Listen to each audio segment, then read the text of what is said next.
तो hi everyone. आज मैं पहले एक ट्रेड बना लेता हूँ, फिर इसका ना आपको लॉजिक समझाऊंगा। पहले मैं एक ट्रेड बना लेता हूँ। रुकिए, हम कॉल साइड में जाएंगे क्योंकि यहाँ पे अच्छा फॉल आया है, तो एक कॉल साइड में अच्छी एंट्री बन सकती है। तो एक मैं कैलकुलेट कर लेता हूँ अपनी 1000 क्वांटिटी। सॉरी,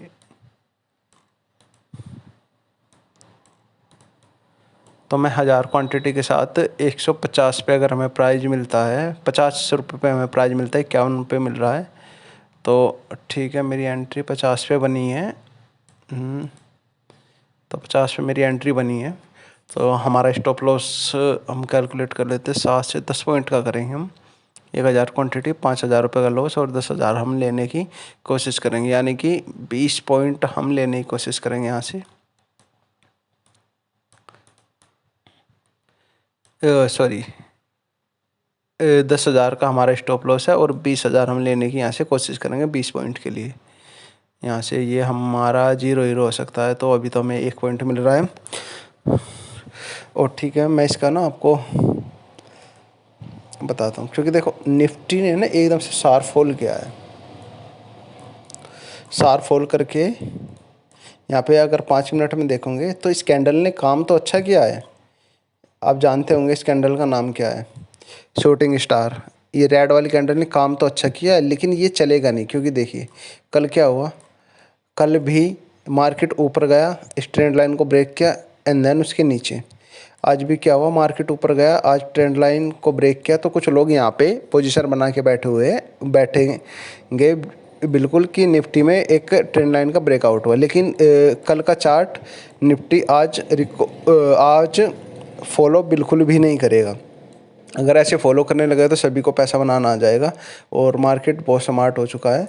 तो जो स्मार्ट ट्रेडर होगा वो ही मार्केट से पैसे निकाल पाएगा।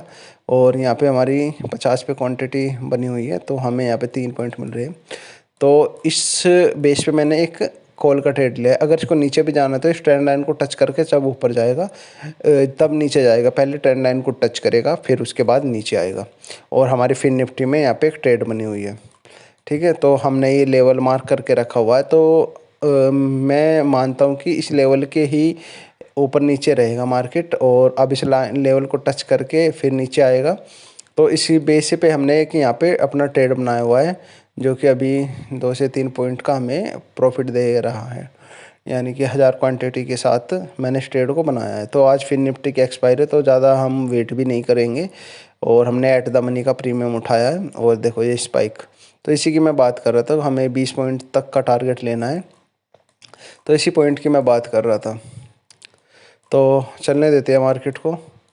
तो यहाँ कहीं पे हमने सॉरी, तो बैंक निफ्टी को फॉलो करता है, क्योंकि बैंक निफ्टी और फिन निफ्टी लगभग एक ही चलते हैं। तो बैंक निफ्टी को देख के भी मैं कभी कभी फिन निफ्टी में ट्रेड बना लेता हूँ। तो मार्केट ऊपर से नीचे आया तो इसका सपोर्ट लिया, तो मैंने यहाँ पे अपना मन बनाया कि यहाँ पे ट्रेड लेना है। तो उसके बाद मार्केट ऊपर जा रहा है। तो इस तरह से एक ट्रेंड लाइन भी बन रही है यहाँ पे। अब अगर देखेंगे, क्योंकि कल कोई ट्रेंड लाइन नहीं थी, तो आज ट्रेंड लाइन बनी हुई है, तो इस ट्रेंड लाइन को बैंक निफ्टी फॉलो करेगा बिल्कुल। तो ठीक है, देखते हैं, क्योंकि स्टॉप लॉस ऊपर क्रिएट करने गया मार्केट, और निफ्टी अपने हाई के आसपास है लगभग। अब नीचे का कुछ ऐसा नहीं बचा है, इस गैप को फिल करने आया था मार्केट नीचे, और नीचे आके फिर अब ऊपर डब्लो पैटर्न बना के ये वापस जा रहा है। और डब्लू पैटर्न बना के ये यहीं कहीं पे डब्लू पैटर्न कंप्लीट होता है, तब ये एक डिप लगाएगा, वरना ऐसे तो नहीं डिप लगाएगा। और हमें देखो 6 पॉइंट का, हमें 5-6 पॉइंट का प्रॉफिट चल रहा है।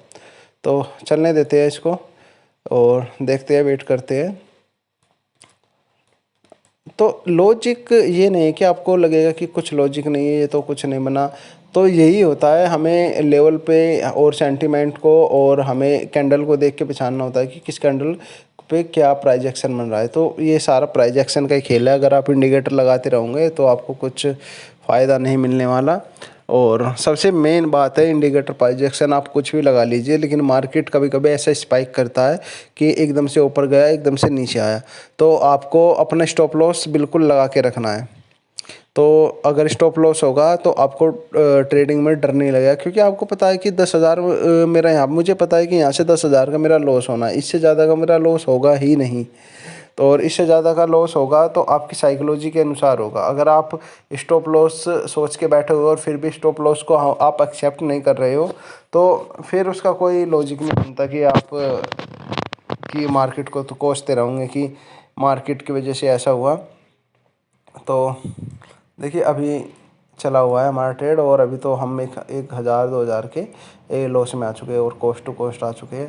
तो चलने देते हैं मार्केट को। तो इसका काम है अपनी एनालिसिस और अपने इस पे ट्रेडिंग पे विश्वास होना चाहिए, और मैं यही करता हूँ। आप कब तक दूसरों को फॉलो करेंगे, क्योंकि मुझे नहीं लगता कि अगर मार्केट को ऊपर जाना है तो थोड़ा यहाँ से इस लाइन को टेस्ट करके टच करके वापस आना होगा, तब तो मैं मानता हूँ कि मार्केट ऊपर जाएगा, वरना मार्केट के चांस अब कम है ऊपर जाने के लिए। और निफ्टी को देख लेते हैं, क्योंकि हमें निफ्टी को भी पैरेलल वॉच करना होता है, इससे ही हमें पता चलता है, क्योंकि मेन इंडेक्स निफ्टी है, बैंक निफ्टी, और ये तो हमारा वो करते हैं 10 से 12 बैंकों का ही एक ग्रुप है जिसमें बैंक निफ्टी काम करता है। लेकिन निफ्टी हमारे मेन 50 जो भी कंपनी है, अच्छी कंपनी है, उसको होल्ड करता है। तो निफ्टी को देखना भी ज़रूरी है, और बैंक निफ्टी को देख के हम एक सीएनएक्स में ट्रेड बनाते हैं, यानी कि आप फिन निफ्टी में ट्रेड बनाते हैं। तो अभी तो कोस्ट टू कोस्ट चल रहा है, नो प्रॉफिट नो लॉस पे चला हुआ है, तो हमने 10 पॉइंट का अपना एसएल डाला हुआ है। तो देखते हैं एसएल हिट होता है या हमारा टारगेट आता है। और मुझे लगा कि यहाँ पे थोड़ा सा टाइम बिता रहा है बैंक निफ्टी या फिर निफ्टी, तो मैं फिर इस ट्रेड को कट कर दूंगा, क्योंकि हम ज़्यादा होल्ड नहीं कर सकते, क्योंकि आज ट्रेडिंग का एक्सपायरी है फिर निफ्टी का, तो हम नहीं कर सकते। और तो आज बैंक निफ्टी में तो हम नहीं